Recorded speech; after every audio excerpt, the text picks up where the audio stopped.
ਆਪਦੇ ਸੁਪਰੀਮੋ ਅਰਵਿੰਦ ਕੇਜਰੀਵਾਲ ਵੱਲੋਂ ਦਿੱਲੀ ਵਿਧਾਨ ਸਭਾ ਚੋਣਾਂ ਮੌਕੇ ਕੀਤਾ ਇਕਰਾਰਨਾਮਾ ਕਿ ਜੇਕਰ ਉਹਨਾਂ ਦੀ ਪਾਰਟੀ ਦੀ ਸਰਕਾਰ ਮੁੜ ਸੱਤਾ ਵਿੱਚ ਆਉਂਦੀ ਹੈ ਤਾਂ ਉਹ ਗ੍ਰੰਥੀਆਂ ਅਤੇ ਪੁਜਾਰੀਆਂ ਨੂੰ 18,000 ਰੁਪਏ ਮਹੀਨਾ ਸਨਮਾਨ ਰਾਸ਼ੀ ਦੇਣਗੇ। ਦਲ ਖਾਲਸਾ ਨੇ ਕੇਜਰੀਵਾਲ ਦੇ ਇਸ ਇਕਰਾਰਨਾਮੇ ਤੇ ਤਿੱਖੀ ਪ੍ਰਤੀਕਿਰਿਆ ਜਾਰੀ ਕਰਦਿਆਂ ਇਸ ਦਾ ਸਿਧਾਂਤਕ ਵਿਰੋਧ ਕੀਤਾ ਹੈ।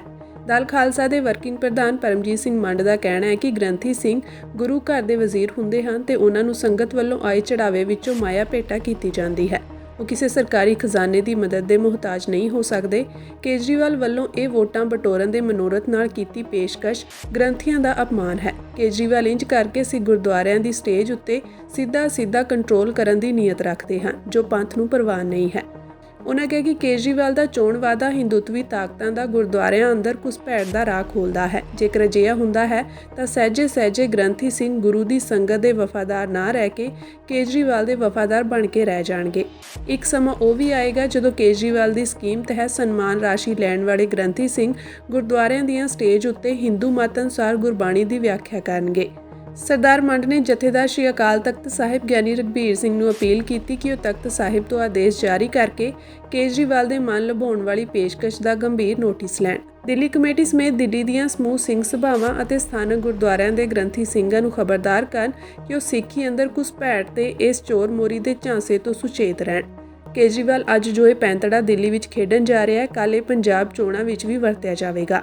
ਸਰਦਾਰ ਪਰਮਜੀਤ ਸਿੰਘ ਮੰਡ ਨੇ ਕਿਹਾ ਕਿ ਅਸੀਂ ਮੰਨਦੇ ਹਾਂ ਕਿ ਸਿੱਖ ਸਮਾਜ ਅੰਦਰ ਗ੍ਰੰਥੀਆਂ ਨੂੰ ਜੋ ਸਤਿਕਾਰ ਅਤੇ ਸਨਮਾਨ ਭੱਤਾ ਮਿਲਣਾ ਚਾਹੀਦਾ ਹੈ ਉਹ ਅਮਲਾਂ ਵਿੱਚ ਨਹੀਂ ਮਿਲਦਾ, ਪਰ ਇਸ ਦਾ ਇਹ ਅਰਥ ਨਹੀਂ ਕਿ ਕੋਈ ਬਾਹਰ ਵਾਲਾ ਸੱਤਾ ਜਾਂ ਪੈਸੇ ਦਾ ਲਾਲਚ ਦੇ ਕੇ ਸਾਡੇ ਧਰਮ ਅਤੇ ਗੁਰਦੁਆਰਿਆਂ ਵਿੱਚ ਘੁਸਪੈਠ ਕਰੇ। ਉਹਨਾਂ ਵਿਅੰਗ ਕੱਸਦਿਆਂ ਕਿਹਾ ਕਿ ਅਕਾਲੀ ਦਲ ਬਾਦਲ ਵਾਲੇ ਅਕਾਲ ਤਖਤ ਸਾਹਿਬ ਦੇ 2 ਦਸੰਬਰ ਵਾਲੇ ਆਦੇਸ਼ਾਂ ਤੋਂ ਇਹ ਦੱਸ ਕੇ ਭਗੌੜੇ ਹੋਏ ਹਨ ਕਿ ਭਾਰਤੀ ਸੰਵਿਧਾਨ ਉਹਨਾਂ ਨੂੰ ਧਰਮ ਤੋਂ ਆਗਿਆ ਲੈ ਕੇ ਰਾਜਨੀਤੀ ਕਰਨ ਦੀ ਇਜਾਜ਼ਤ ਨਹੀਂ ਦਿੰਦਾ।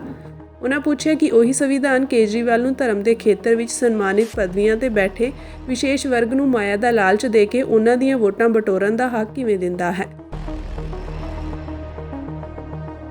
ਆਪਦੇ ਸੁਪਰੀਮੋ ਅਰਵਿੰਦ ਕੇਜਰੀਵਾਲ ਵੱਲੋਂ ਦਿੱਲੀ ਵਿਧਾਨ ਸਭਾ ਚੋਣਾਂ ਮੌਕੇ ਕੀਤਾ ਇਕਰਾਰਨਾਮਾ ਕਿ ਜੇਕਰ ਉਹਨਾਂ ਦੀ ਪਾਰਟੀ ਦੀ ਸਰਕਾਰ ਮੁੜ ਸੱਤਾ ਵਿੱਚ ਆਉਂਦੀ ਹੈ ਤਾਂ ਉਹ ਗ੍ਰੰਥੀਆਂ ਅਤੇ ਪੁਜਾਰੀਆਂ ਨੂੰ 18,000 ਰੁਪਏ ਮਹੀਨਾ ਸਨਮਾਨ ਰਾਸ਼ੀ ਦੇਣਗੇ। ਦਲ ਖਾਲਸਾ ਨੇ ਕੇਜਰੀਵਾਲ ਦੇ ਇਸ ਇਕਰਾਰਨਾਮੇ ਤੇ ਤਿੱਖੀ ਪ੍ਰਤੀਕਿਰਿਆ ਜਾਰੀ ਕਰਦਿਆਂ ਇਸ ਦਾ ਸਿਧਾਂਤਕ ਵਿਰੋਧ ਕੀਤਾ ਹੈ।